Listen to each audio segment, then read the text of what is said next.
Quick question. I always hear this question being asked a lot, and I'm gonna just break down, give you in a few minutes, tell you my belief of this question. So the question is, should you ask a woman her body count? I don't think so. I think that it's irrelevant information. It's not really going to give you a current look at what the way she's living, unless she's still living that way, whatever that way was, right? So what you need to focus on is how she currently is living, in my opinion. The past is the past, and we've all made mistakes. We've all had sex with someone that we regretted, and we felt like, man, that was a big boo-boo. I shouldn't have did that. And so we all have people like that in our past. But to go to a woman and say, hey, how many people have you slept with? Can you name them? Let me get a pen and write it down. I mean, come on, man, right? No woman's going to be able to say, well, let me rattle it off. Or even if, the smart ones are not going to tell you all of that, give you all that information, man. They're not going to do that. Even if they have done it, even if they have a lot of, even if their body count is high, for real, but they're not going to do it. So what are they going to do? What they're going to do is they're going to tell you a number that they think you might accept, right? And then try to get you to accept that number. Okay, once you accept that number, okay, move on. Don't focus on the body count.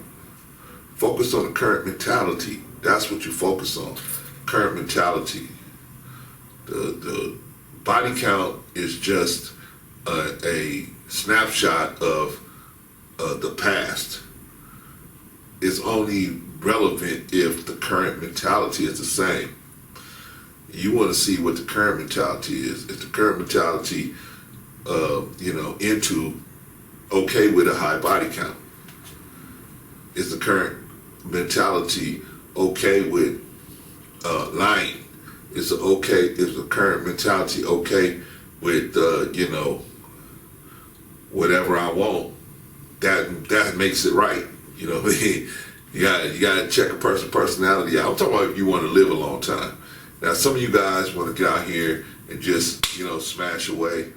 That's on you, you know what I mean? I don't think you're going to live a long time. So many things out here, so many diseases and so many different, and one disease that you can get caught up in that you don't even realize that is a disease is depression. A depressed person can hide their depression because they know if they're directly depressed, that's going to turn people off. They already know that because they've already pushed people out of their lives doing that. So what they would do is hide the fact that they're depressed. They hide it, and then they reel you in slowly but surely. Reel you in, and once they got you reeled in, that's when they drive you crazy because they release all this depression, and they start acting out on all this depression because they feel comfortable enough around you that you ain't gonna just jump up and walk out the door because they start displaying this dysfunctional behavior to you, right? That's more important than the body count. That kind of stuff is more important than a body count. What's more important than body count is red flags, mental instability. That is what's important because mental instability can lead to high body counts and other issues, which can be depression, which can be other different things. You know what I mean?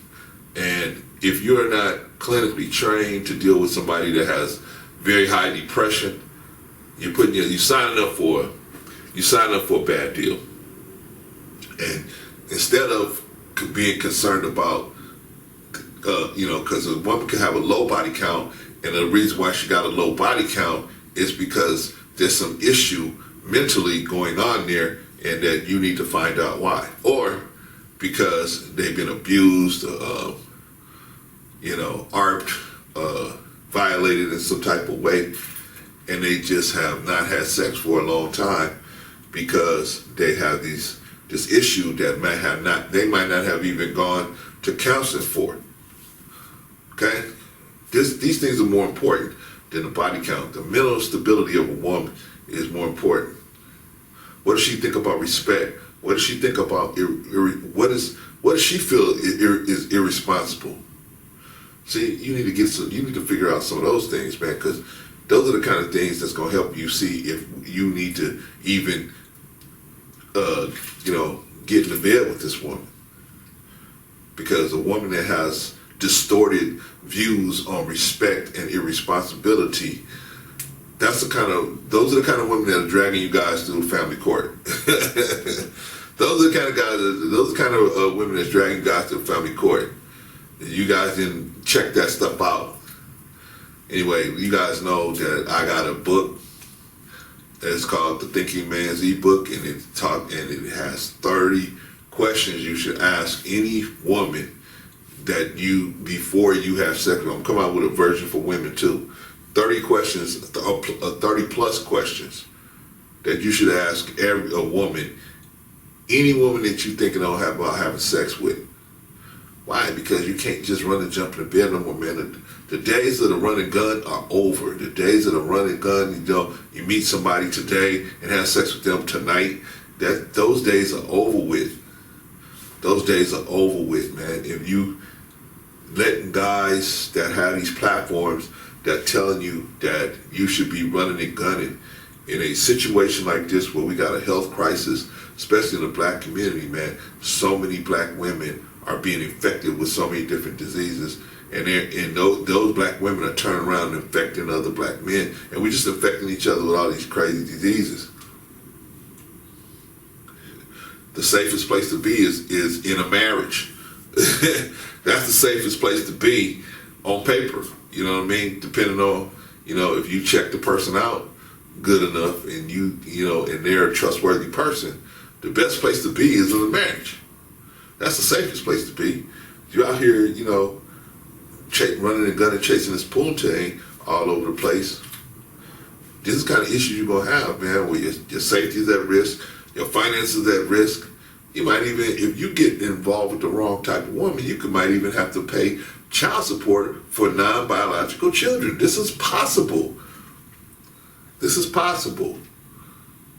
I mean, so there's a lot more things that are more important than the body count of a woman. That's all I'm trying to say. You know what I mean? The body count, if there was a way you could verify it and check it out and see what's all in the backdrop, but 9 times out of 10, a woman is pretty much not going to give you that information. More than likely, she's tried to forget a lot of that. So she's not going to try to dig all that up, right? You need to focus on what's right now. And assumes already there's a high body count. High meaning double digits. You should assume that it's already there. That is something that's already in today's marketplace. The women are being told that they're powerful for sleeping with lots of different men. They're being told that, right? Through the music, through certain government officials that are telling them, "Hey, you powerful for doing this. This is you have power because you running around sleeping with everybody." But when I was coming up, that didn't mean you was powerful. Not at all. Not at all. But hey, man, today's a new day.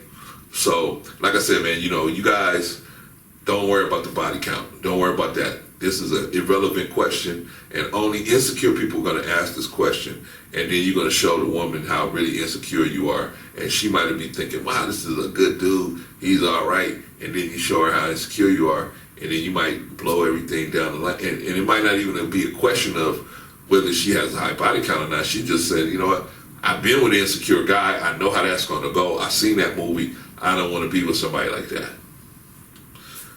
And you might lose a good woman, just because of this situation here. So y'all just take it slow, but ask pertinent questions, not irrelevant questions like this. Focus on the current mentality, the current mental status, and just always be on the lookout for red flags.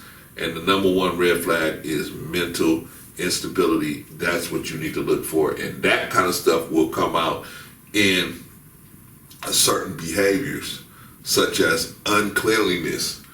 Those things will come out. Depression, those things will come out in behaviors like uncleanliness, unkept home, unkept car, physical unkeptness. You know what I mean? They just, women will display those things as the depression heightens. They're going to display a lackadaisical effort to keep things clean. That's just the way it goes with them. So that's those things you need to look for. Those are things you need to look for. Okay, I think I made my point about not asking this question. This is a question that anybody with some sense is not going to ask. Instead, you're going to start looking to investigate the current lifestyle. And then once you investigate and you just assume that she's been with enough people, you move to the next step. If you really want to marry this person, instead of, protect yourself at all times using any kind of contraceptive that you can use personally for yourself, whether it be condoms or whatever, or abstaining or whatever, right? But the best way to keep yourself safe is to get to know the person. Get to know the person. And you get to know what kind of person you're dealing with. Because once you know that, then it's a better situation for you in case something goes awry. Also, if you're really thinking about, you get to know this person, you realize, man, maybe we can get to know each other, right? Maybe we can progress as a relationship, right? Then you go to her and you ask her to get a cleanse. She can cleanse all that ejaculation, the ejaculations of other men out of her. You need somebody that's willing to do that cleanse. See, a woman that ain't gonna even cleanse herself for you. That's the kind of woman that's gonna make you eat off a dirty plate, right? Do you really want to be with a woman will watch you eat off a dirty plate, knowing they gave you a dirty plate? And no. Insist on the cleanse. Insist on it.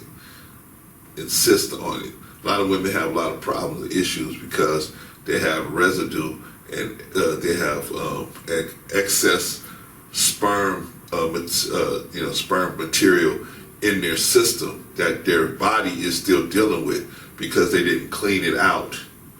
It didn't all go down. It didn't all go out as waste. Some is still in the body, still causing issues in the body. Once they get a cleanse, they'll feel so much better. But that's a whole nother video, man. Don't ask this question. If you have any more questions about what you should do, I'm very qualified. Been married 32 years. I've been in all kinds of different situations. So I already know, and I've even heard of a lot of different situations. So I can give you my opinion. I am not a licensed counselor. I am not a licensed therapist. I'm just a person with an opinion, with a lot of experience in relationships, in sacrificing and giving and taking in relationships. So if that makes sense, then if you really want to get some good insight, let me know. But if not, hey, go to your marriage counselor, go to your relationship counselor, and ask them how long they've been married. All right, peace.